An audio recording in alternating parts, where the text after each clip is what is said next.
Hello everyone, I'm Gunjan. And I'm Pooja, and we're super excited to join with the Altef team in order to give out this workshop today. And let's see what unfolds. Yeah, welcome to our mini filmmaking masterclass, Nature Camera Action.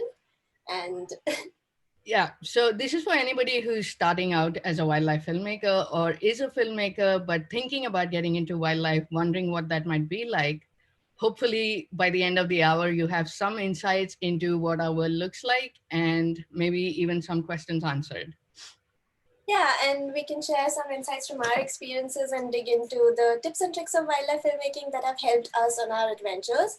And we were discussing about how to make this a workshop in just an hour. So that's a little tricky, but I think if we share just what we've experienced, that can help, and we'll leave a little more time for Q&A towards the end, and then it can be as interactive as uh, you want it to be.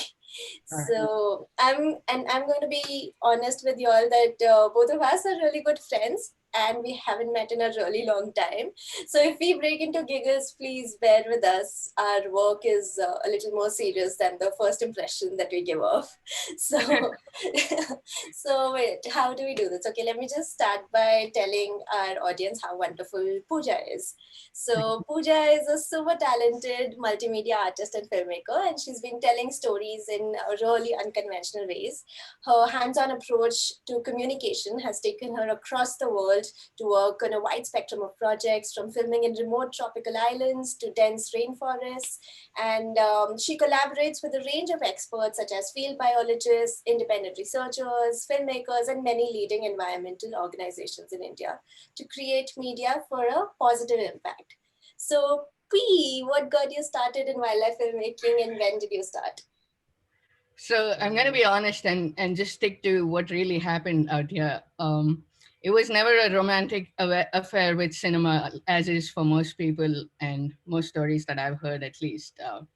For me, as a student of design and film at Srishti in Bangalore, is where I started to dabble into the medium of film as an artist. And from there, I just wanted to try documentary filmmaking, which was more cost based. And I wanted to do something, I guess, which would have some sort of impact or something that would make me feel good in return. That's when I took my first opportunity as an intern in the Andaman Islands at ANET, which is a research station. So I went there to do educational films for their school programs about the different habitats in that space. One of the films I worked on was about the mangroves. Um, and through my experience there, through interactions with scientists, researchers, divers, all sorts of people were gathering at the research station. And it was really like an eye opener into a completely new world. And that's where I began my learnings within the natural world and what this sort of field of ecology, wildlife conservation, and everything else that we talk about on a day to day basis now entails. And my job is essentially to make all those experiences as visual as possible and to reach out to as many people as possible with whichever creative project that I undertake. Um, yeah, but I know that, like, knowing, having already known you for a while now, I know that you've had a fairly different journey and a fairly different beginning point. But before that, guys, let me tell you a little bit about Gunjan before we know how she got this bug. Gunjan is a conservation filmmaker and writer. She's particularly known for her infectious positivity, even when everything is going down the slippery slope, or even if you find yourself in like a really dark tunnel, she's always there to laugh and help you through it. She's been telling stories about the natural world, particularly with human interest stories. She's won several awards, and recently her work, she started a dialogue on ecofeminism. She started new age impact driven filmmaking and is also exploring lesser known habitats and species. So, Gunjan, now will you tell us what really got you here and what bug bit you and at which point? Yeah, I think my journey was quite different on that front. I feel I always knew that I wanted to work in wildlife even as a kid. And the lovely behind the scenes that we saw in the previous workshop, that was kind of what got me fascinated. Watching those documentaries and those last 10 minutes, that got me really fascinated about how films are made.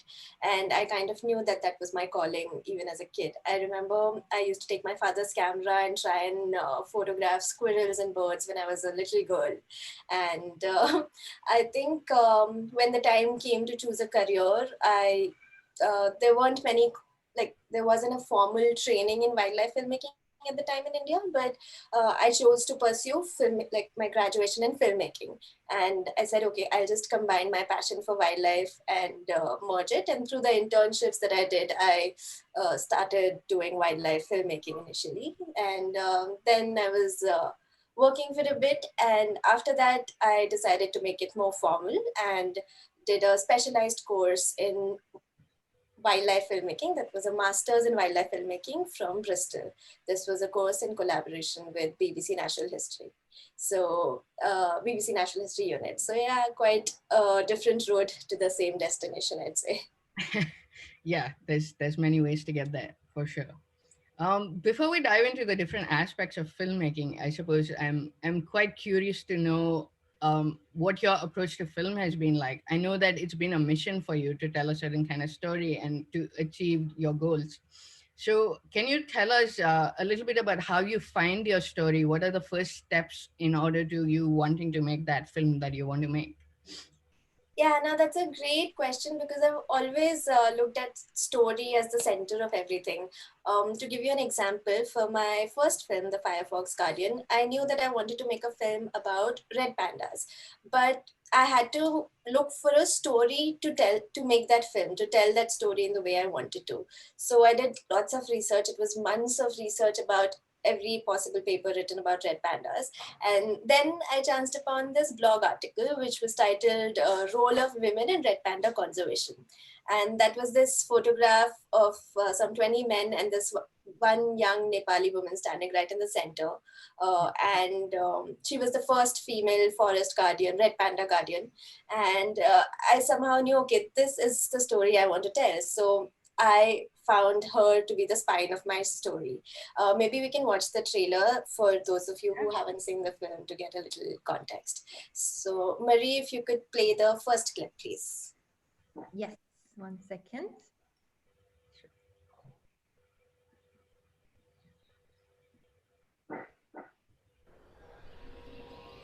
Correct?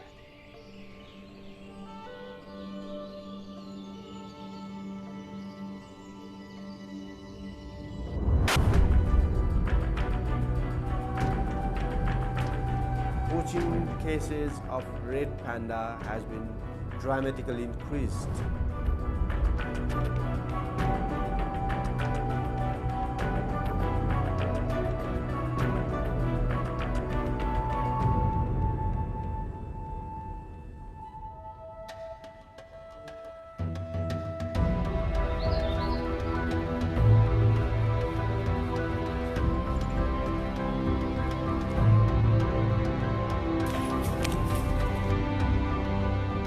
Red panda संरक्षण गर्नको लागि अझै पनि म एकदम लाग्छु।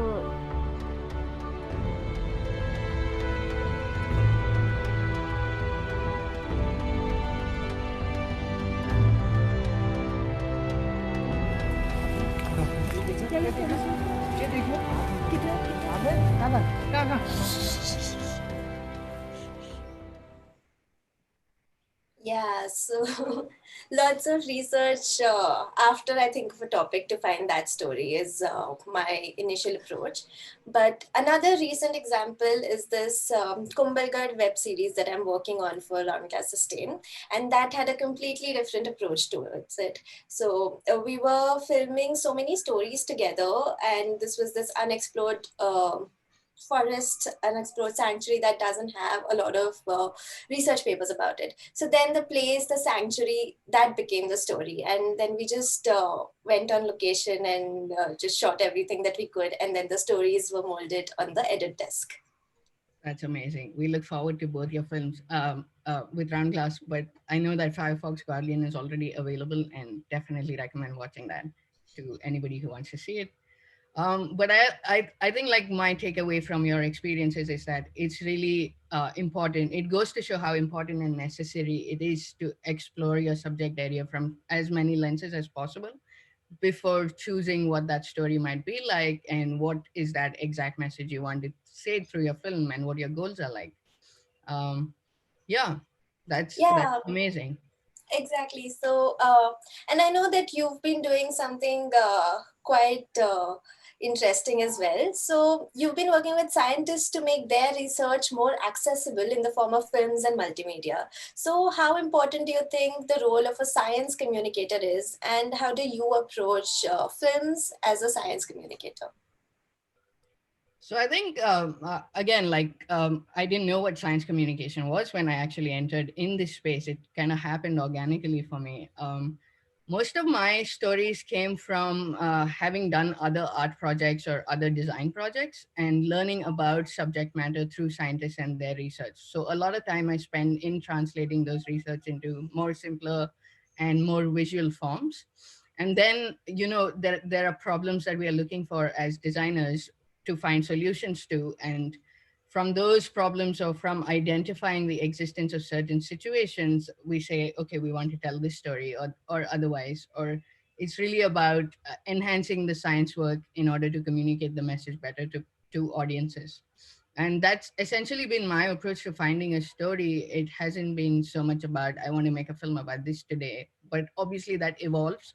And over time, even that has happened. But interestingly, it's not just always science informing film or art. It can also be the other way around, where art and film can inform science and maybe spark off different kind of discussions and so on. Um, Based on that, like I just want to play a recent short film that I worked on with Round Glass about just a few months ago. Uh, Based in Koringa, which is a lesser known habitat. It's on the east coast, East Godavari forests. Um, Marie, if you could play the second clip on the pit viper, please.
Yeah, I think like looking back at this today, it feels fairly simple and straightforward. But the struggles behind making those 2 minutes was quite different and unexpected from usual.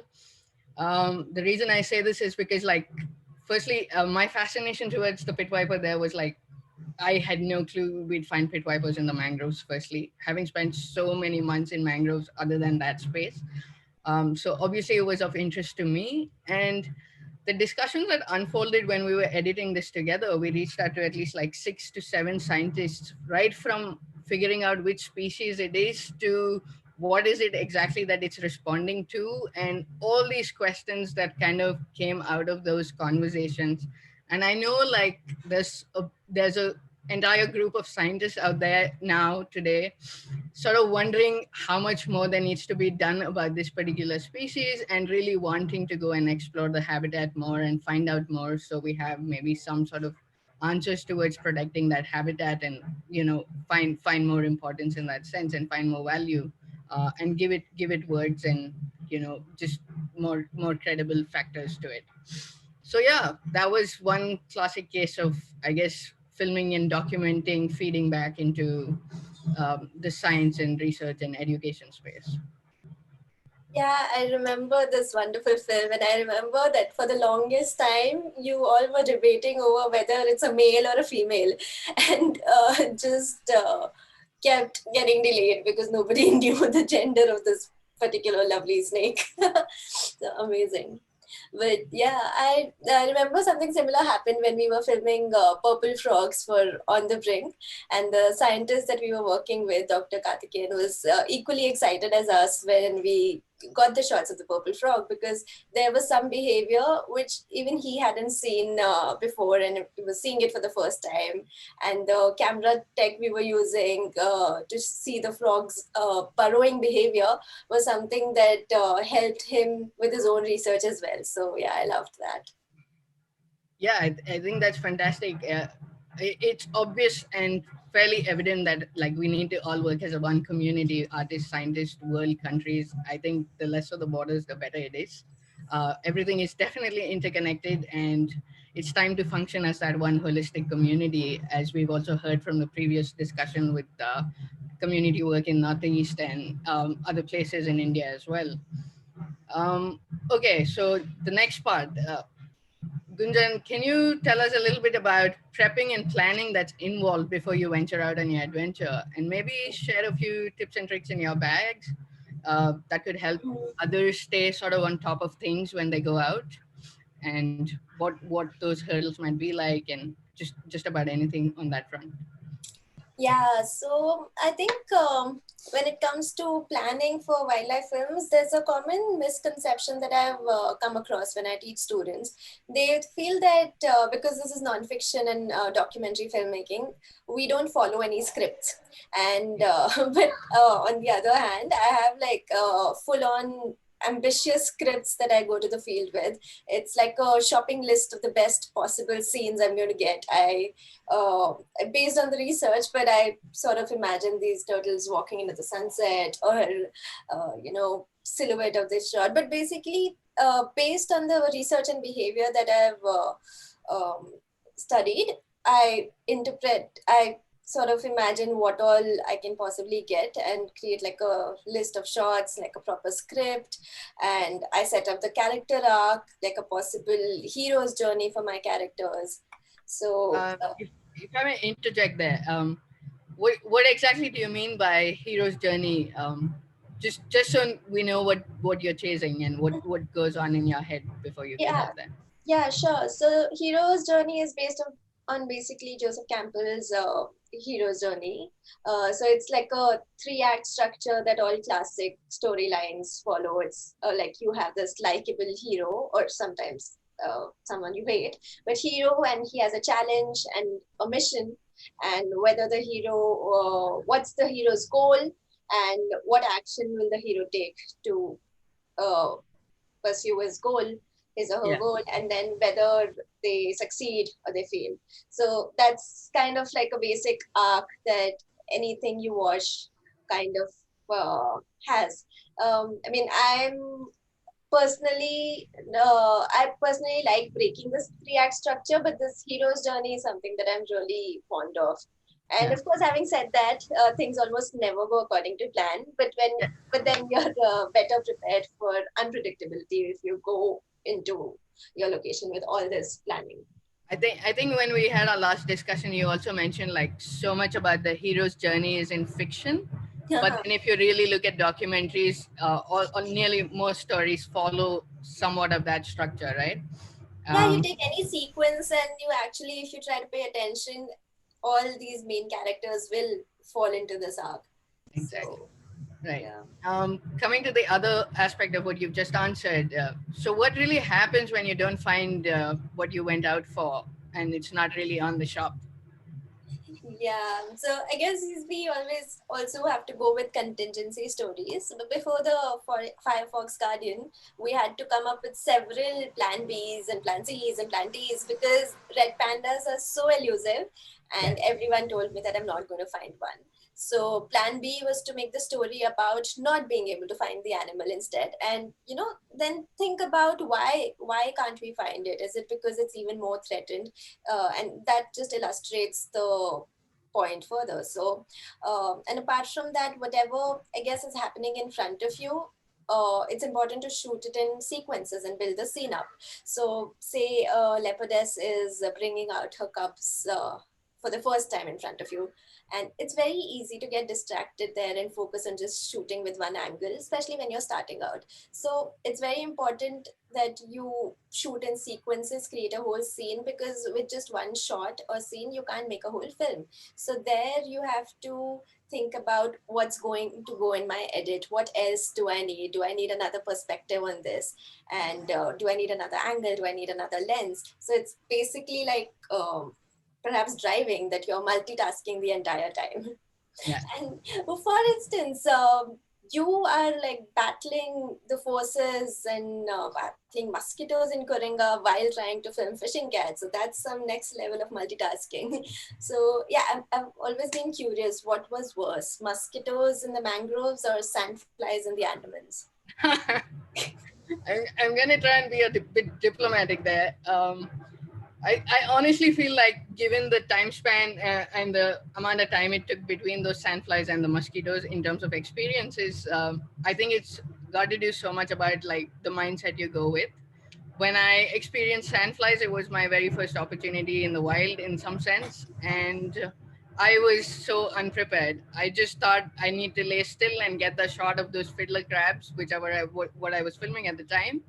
Of course, I came back, and 12 hours later or a few hours later, my legs looked like they had chicken pox or whatever, right? Like unpleasant picture. Sorry, but yeah. So I wasn't ready for that, and I thought like, oh God, what have I gotten myself into, kind of a thing. And I went through that emotion, but then few years later, I was just like, I think mosquitoes were the last of my worries when it came to Coringa. We had to deal with night. We had to deal with the fact that we couldn't step into the water. We had to deal with being quiet, moving that boat, and also filming the cat with 6 people on the boat. So I think what they were just saying in the other panel, right? Like it just takes some amount of madness and passion and craze to just keep chasing and sort of ignore, or as best as you can, all else that follows in terms of mosquitoes, leeches, and whatever else it might be. Not to say that they're fun experiences all the time. Definitely, there's muscle memory and skin memory involved. But yeah, it's still fun and keeps us going. Oh yeah, try leeches and the sticks in Western Ghats, they're the worst. Right. So, Okay, yeah. so what happens in terms of when the adventure is over, when everything that looks so glamorous on social media, when we cross that bridge, what happens when you come back home, and you're sitting ready for your edit? What does that process look like for you? Yeah, you sit in a dark room for months after that. But yeah, no, we just write the script all over again. Like I said, nothing happens according to plan almost always. So you rewrite the script based on what you've got, and then what you've not got, for that you beg, borrow, and steal footage. But okay, not steal because that's copyright infringement. But yeah, mostly beg and borrow. Uh, yeah, I think I know what you mean, like in terms of not always getting what you want, but then there's also the flip side of sometimes you just don't have access to what you want, right? And often I find myself like contributing to graphics and other aspects of film in post-production stage. um, and this year especially, I think like there have been so many more requests for graphics and other forms of visualization because people weren't able to travel and not being able to access the places that they really needed to in order to complete their story, and so on. So I'll just show a really brief, simple clip of how maps were integrated in one of the campaigns that was running in the country, I think in May. Marie, could you play the third clip, please? In December 2019, the government proposed a railway, a highway, and transmission line that cuts right through the park. While we were all locked down, these projects were approved, which means 250 hectares of this beautiful forest will be lost. That's the size of 375 football fields. So powerful. Yeah, so I think that was a fairly simple, quick way of putting something in to finish that story for the campaign. And the possibilities are quite limitless in that sense once you start mixing mediums and integrating, I guess, other forms, at least the way I see it. And you can really go crazy with how visual you want it, how complicated you want to get with your depictions, and how effective you want to be with your messaging in that sense, based on goals at that point of time, based on resources and other aspects that will enable the creation. I guess you can also use graphics in like explainer videos for statistics. Statistics can be fairly dry and boring. So what are the other ways in which we can visualize those? Or like educational videos, you often find like science ed companies coming back to graphics because, you know, scientific processes can be fairly boring to study out of a textbook, and you just want to get past that, and hopefully kids can have a better sort of learning experience in that sense. So all of it is equally motivating in terms of what we do and what we want to say in that domain. Yeah, I think you've touched upon something that I wanted to highlight as well, that what happens after we've made a film, right? This one time I was the assistant director for one of the series that called On the Brink, which came on Animal Planet and Discovery, which was directed by Akanksha Sood Singh, who we saw earlier. So one of the episodes was on king cobras. And we set out to make this episode as a part of the series, but on ground, after talking to the scientists, in this case, the Madras Crocodile Bank Trust and Eastern Ghats Wildlife Society, we realized that there was this need for an educational film to reduce the human king cobra conflict in the Eastern Ghats. What was happening in the Eastern Ghats was that people, like farmers especially, who were in conflict with king cobras, were killing them on site, killing them at site because of the sheer size of the king cobras and because, you know, fear of the unknown. So we worked with Ram Whitaker to make a short film for which we took footage from our television series and we merged it with their own footage and some crowdsourced footage to create this short little educational film, which is now on their channel and it has almost 1 million views now. So maybe we can play a trailer of that. Marie, could you play the next clip, please?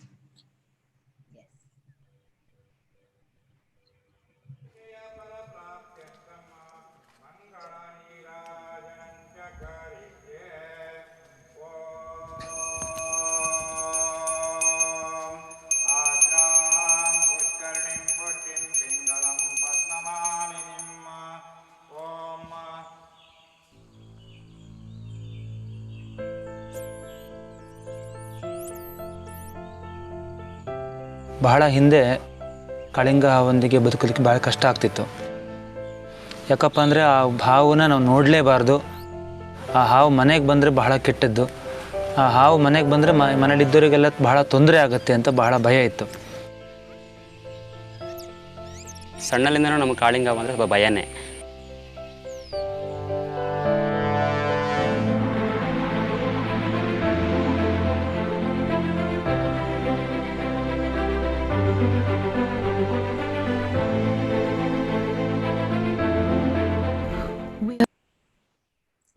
Yeah, so this film shows the story of Agumbe, which is very successfully coexisting with king cobras.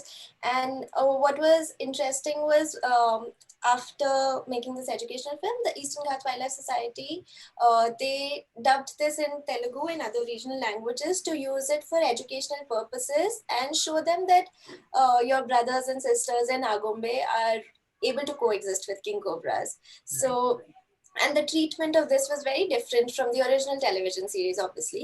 And to give you an example, I can just play the next clip. If you could play the next clip, that's called Combat Dance, maybe.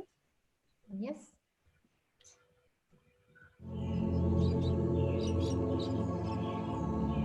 Agumbe today prides in being a village tolerant of sharing space with some of the most venomous snakes in India. So much so that today they can watch the king cobra's annual spectacle at close quarters, the male combat.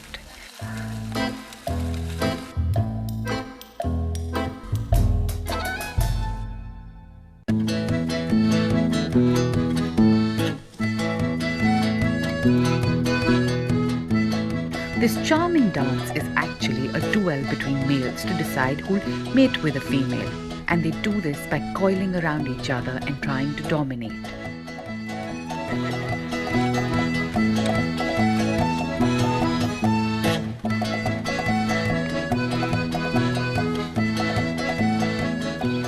There was a time when people killed males in combat, but today it's matinee entertainment in Agumbe.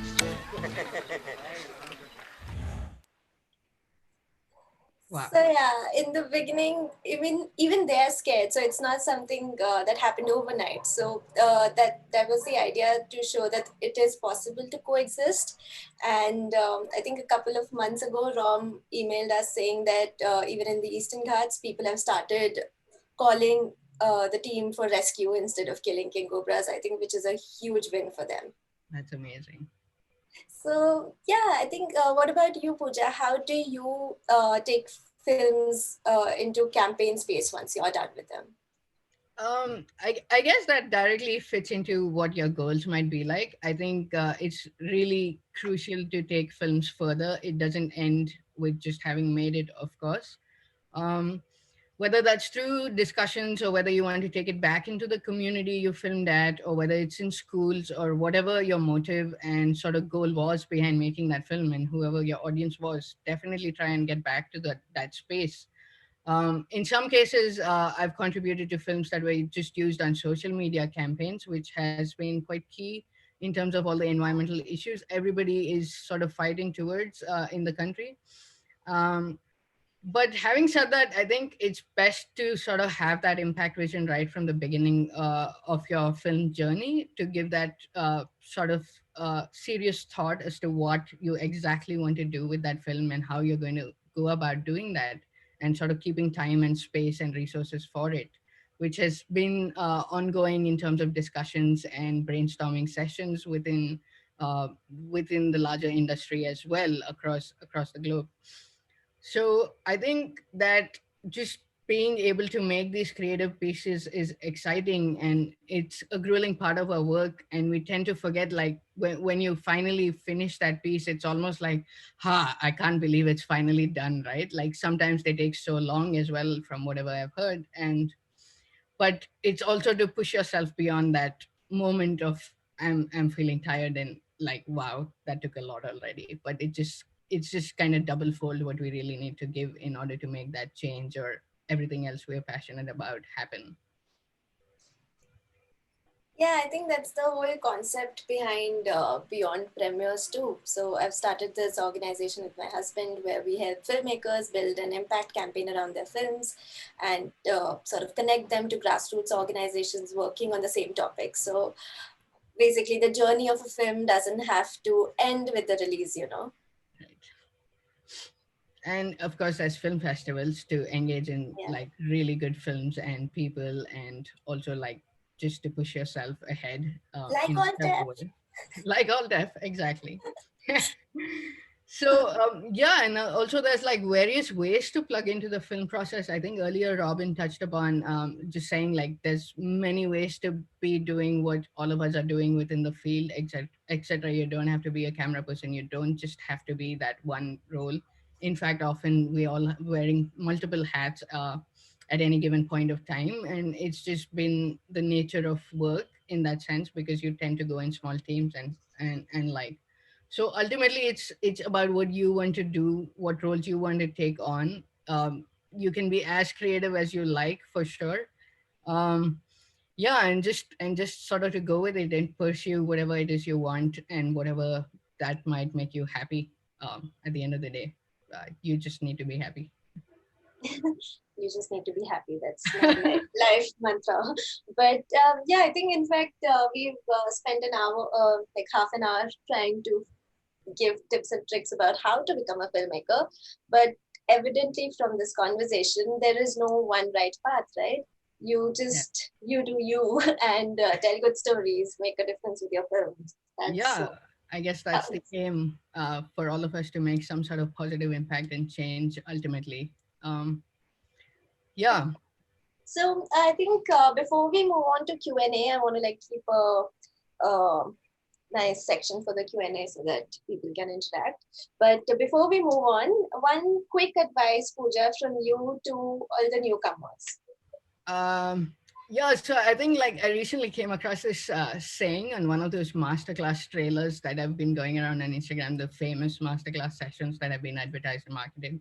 I think Robin Roberts says the secret to getting ahead is getting started. I know how daunting it can be to make a shift in career, or how daunting it can be to just like do something when everyone is telling you how crazy and bizarre it is. And it's like, they're always going to tell you it's a temporary phase, that it's going to pass, and you're just like, no, I'm in it for the long haul, right?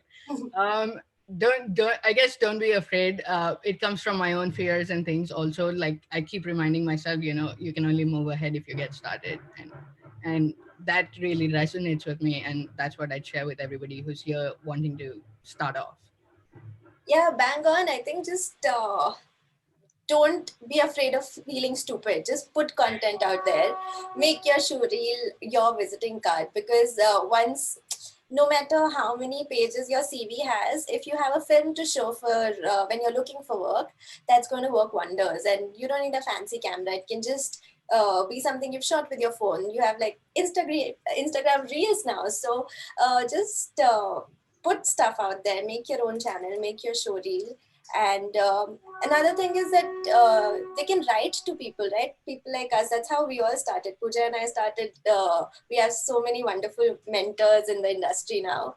And I think I speak for everyone, both of us and people who came before us. And I think everyone in the industry, when we say that everyone's more than happy to help.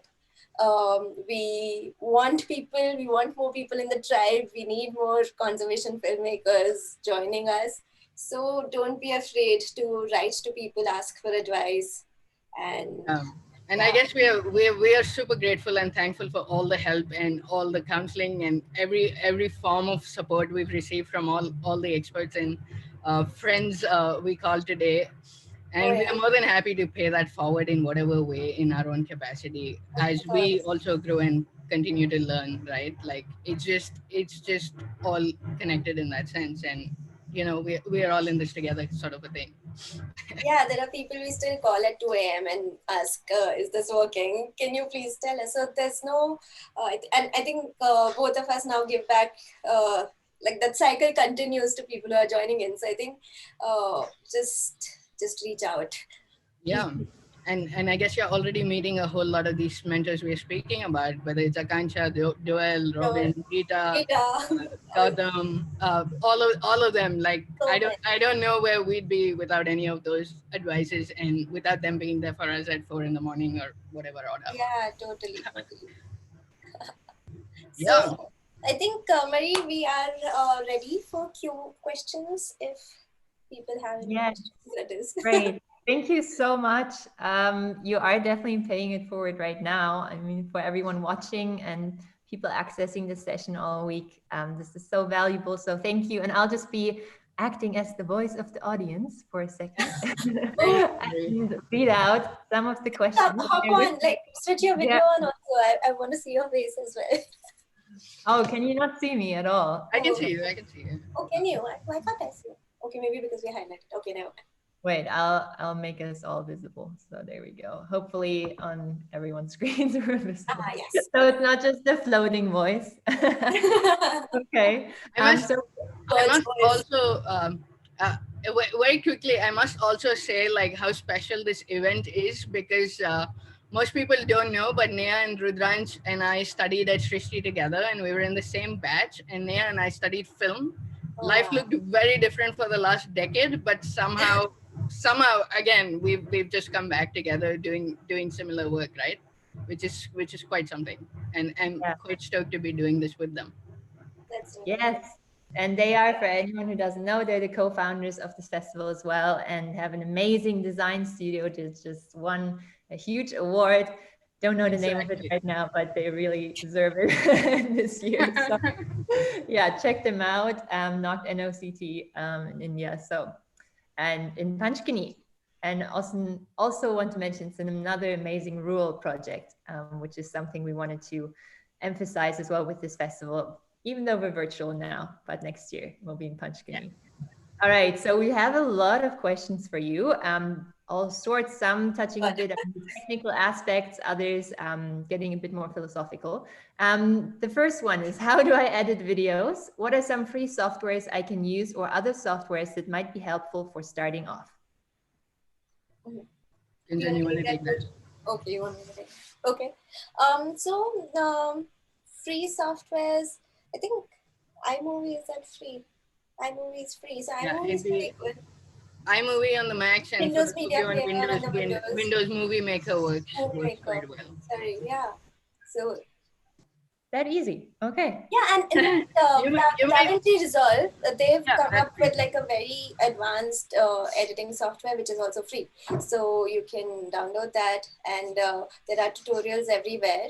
I use Premiere Pro now, but I think you have to subscribe for that. So, but yeah, those are great ones. And now I think you have these faster, quicker versions for your phone also. There's Premiere Pro Rush, which is cheaper than the main Premiere Pro and like more user friendly. So you can check that out as well. Yeah, phones are great tools as well, guys. Yeah. Yeah, that's super great advice and very concrete. Love it.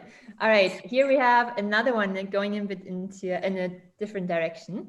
Films evolve through the creative process, sometimes most dramatically in the editing process. It's often really hard to reconcile the difference between what we desired and what we achieved. How have you encountered this, and how do you move through it? Something you've touched on a little bit, but maybe you can, kind of elaborate on it again regarding this question. I'll give that a shot. I think like Gunjan, you can add to what I say. I guess when things change completely on the edit table, or you go to a field and you just realize that the film you thought of just simply cannot be made for whatever reason. It's really about keeping your eyes peeled and looking at that same sort of achievement. You obviously set out with a goal of some sort or some idea. So it's best to sort of look around and see what other aspects of that space or situation you can tap into, or what other lenses you could put on in order to bring that same sort of message out, and then see what happens on field. But then on the other side, I guess like that's just to do with the field. But when you come back and you realize like you haven't always gotten all the sequences you needed to tell that story you wanted to tell, again, it's about revising and being open enough to sort of scrapping those initial ideas. A lot of editing is about letting go and really embracing what else you can tell with that footage you have and with the message you have. Just let go, guys, and start afresh. It's hard. It's easier to say it as I am right now, but the experience feels way more difficult than to just be saying it like this. But yeah, it's an exercise in practice and in learning, and I guess like just repetitive doing in some sense. Gunjan, you want to add to that edit process? No, I think that was perfect, and your film, the Pit Viper film, is a perfect example because like you don't even have research to go back to, right? But the way you've crafted that story itself shows how skillful even your storytelling needs to be able to just tell the best possible story from what you have. So I guess we had to start looking at the habitat more and less about the species itself, because we didn't have much to say about the snake in that sense. Exactly. So, and just take a step back, look at the whole picture, start from scratch. I think, yeah, that's what you can Yeah. look at the research again. You might find something little interesting, some interesting little tidbit of information that you had overlooked earlier, and then you can mold that into the story. So it's just Yeah, about and if you find unlearning. yourself if you find yourself going down the rabbit hole, just remember to pull back and maybe do something completely different before you come back to your edit. Something that's just totally disconnected from the film you're working on. That usually helps me with dealing with creative blocks of many kinds, I suppose. One thing that also helps me is like sometimes when I get really stuck, I write my sequences on little post-its and make like a whole cloud, like a diagram with it. Like, and then it's easier to move things around and then just see the whole edit in form, like a paper edit of it right in front of me. That sort of clears those blockages, because when you're looking only at the edit, then you're like, no, the sequence works perfectly here, I can't change it. And you have this block. But then on paper, you just like move it around, and then it sometimes works better than the original idea. So just be open. Great. Some great tips. And I also had no idea that there's so much sharing of scenes within the community. I mean, it makes sense, especially like you said, this year. But I had no idea how to. I guess it's more of a personal question that just came to mind when you talked about it as well. How does that work? Like, how do you have a community set up, or is there a platform where this exchange of footage happens? How does it work? There's no formal community. I mean, you can always buy stock footage that's there, nature footage. But I think what I've personally done is, I know that Green Hub has like shot a lot of stuff all around the Northeast. So if there's something particular that I'm looking for, I always, I call up Rita, do you have something in your video database? Or sometimes scientists can have some really valuable footage just hiding and sitting with them, because they just chanced upon it because they're working in the field for so long that they have like, sometimes even mobile phone footage would work so beautifully in your sequence because that's so ultra rare. And so I've taken footage from a lot of scientists also sometimes. And to give you an example, this Kumbhalgarh series that I've been working on, a lot of the footage is something that we couldn't get access to because it's a very, the animals there aren't habituated. So the forest guard there has a little DSLR, like a small entry level DSLR, and he keeps shooting tiny videos. So we've been working with him to sort of train him to get better footage as well. And that's like a nice exchange of footage and training that's been happening since then. So we're using a lot of his footage as well in the film, because he has access and he's always there. Everything happens right in front of him.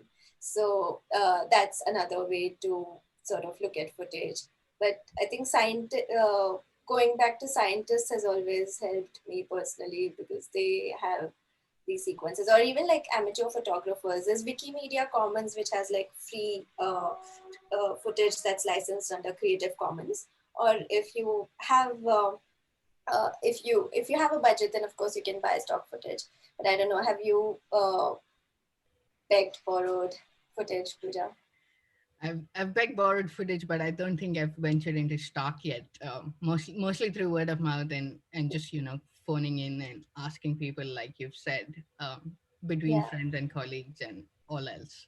Yeah, otherwise there are these Facebook groups, and we have this WhatsApp group of Indian wildlife filmmakers, and we just, if there's something like we really can't find, then we're like, hey, has anyone shot this, I don't know, olive ridley turtle laying eggs? So then, so yeah, we usually find stuff there.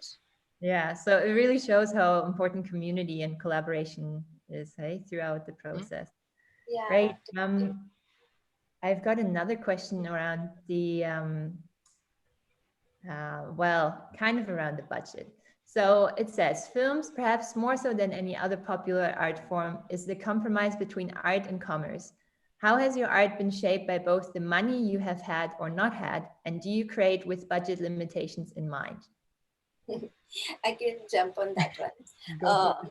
So yeah, my ideas are big, but of course there's no money at times. So I think for the Firefox Guardian, I crowdfunded. So on a platform called Indiegogo, I basically put out this film idea that I wanted, to make, and then people who thought that they believed in the idea, they contributed money, and they then got like credits in the film or little perks.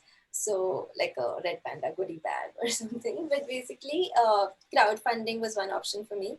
But coming to the question directly of how it shapes the narrative, of course, if we get big blue chip budgets, then it would visually look very different. But on a limited budget too, sometimes we use these little tricks like uh, faking steady gimbal shot when you don't have money for a gimbal, or making something look like a drone shot when you don't actually have a drone. And I did a lot of that in my film, where I just put the camera on a really high frame rate and then ran with it, and then that shot actually looks like a steady drone shot or like a nice crane or a jib shot. So those little we call this jugaad in India, which is like just making do with what you have. Yeah, Right. I guess another way of doing it is, from my own experience, it's about finding other ways of remaining in that place you want to tell the story about, right? Like being at a research station in the Andamans will allow for you to be spending a lot more time in the islands, and then really knowing communities and so on and so forth. That might help you at least have access to place, even if it's not the best of equipment or whatever other resources you might need, but at least you have um, a good story to work on something for a longer time, and you can really know what you're working with in that sense. So you can always try and do other things around in that area and continue to keep filming for a longer haul. Right. And the next question is also a two-part question. We have a lot of those. And the first part you've already touched on a little bit. How difficult or easy is this job as a career based on your experience? And what is it like to be a young woman in the industry? And yeah, I feel like we can probably extend it as well to a woman in the industry. I think we're very lucky here in India to have some really amazing women in this industry, and I think it's safe to say that now there are like more women. Is it? I think so. Yeah. Like the current, especially the It feels upcoming that way. generation, there like a lot of us are female identifying, and that's yay! That's a very Yeah, exactly. It's so yay, amazing. go girls. But I think it used to be difficult for women, but now because there's so many of us supporting and guiding, it's relatively easier. And also because I think women now have stopped taking no as an answer, so that makes it easier. Earlier, it was easier to just say that no, this place is too remote for you, or this shoot is too difficult, so we're going to go with someone else. Now we just don't take no for an answer. If someone, we just go make our own films in that location. We're like, okay, fine, you don't want to hire us, don't. We'll go make our own films.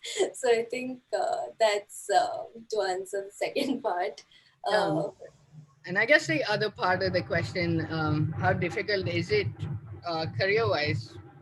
Uh, how do you answer that? Like it is difficult in the sense that, like, at least when I started, it felt like there was not that much to do, and I always had like long periods of like what next. But as time goes by, I feel like there's so many more organizations that are doing this. There's so many more institutions that need people like us, and so many more avenues to put those films out, like whether it's Nature in Focus or Round Glass Sustain or Sanctuary. There's campaigns running across the country through organizations. There's web platforms. I wouldn't say it's grown and it's in that sense, but it's obviously blooming and growing. And it's just like there are definitely far more and many opportunities now than there ever were. And hopefully that's just an upward trend and it keeps going, so we all can stay afloat, and more people can keep joining in. Yeah, and speaking of joining in, how can young filmmakers find their team? Or how can they even, I mean, you mentioned they should reach out to mentors like you. How? How is Instagram that? or anyway, like everyone's Instagram, like Facebook, Instagram. email, we're all pretty open. It's not a formal space in that sense. Everybody responds everywhere. And if they don't feel like having a long chat on Instagram, they're most likely to give you their email ID and be like, let's take this, into a better space. Yeah, and another great way to start is like to intern with somebody. Like we have some really good production houses in India right now. There's Riverbank Studios, the Kaya people, Fellis, so who take on interns. So even Green Hub takes interns. So Yeah. there you can like get your first look at the industry. You can see what works for you. You can try on different roles and get the experience that you need to sort of figure out and go out on your own to see how how you fit in the industry. So or like you, yeah, that's one way, and the other way is to like just attend film festivals like this, watch more films and try and make your own stuff first, and then get people to guide you. Like the more you do, the better you'll keep getting at it. So more you watch, the more you make, you'll keep getting better at it. So Yeah, and I guess it's also okay to not know what exactly you want to do within film. Like you can just approach people and organizations saying like, I just want to try this, like you can figure it out on the job. They'd be more than happy to have someone who wants to wear all the hats and try everything out, because that's kind of the help that's always needed. So you'll have a better exploratory space for yourself, and then you can figure out if you want to like get more niche and more like specialized over time. yeah, and like follow all these people in the industry basically, because they keep putting out when they have vacancies, or even scientists and NGOs that need media people. So that's a great way to start. That's how I started with Wildlife Trust of India. I made like small campaign videos for them. So that's a great way to sort of bring your skill set or like limited skill set to an organization to help them with their cause, and then you just keep working on it. So yeah, just be on the lookout for people who want people like you. Yeah. Great. I think we have more questions, but we're also slowly running out of time, quickly running out of time, maybe. That's a better way to say it. So I want to thank you so much for sharing all your knowledge. It's been incredible. Yeah, as always, with all the sessions, I'm getting feedback from our team and they're loving it. And people are submitting questions. And yeah, we really appreciate your work. And we hope that we'll stay in touch and maybe we can be in Panchgani together next year. Of course, Absolutely. hoping, yeah, that all your families stay healthy, and good luck with all your projects.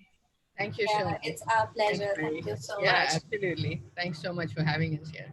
Thank you. Bye bye. Thank you. Bye.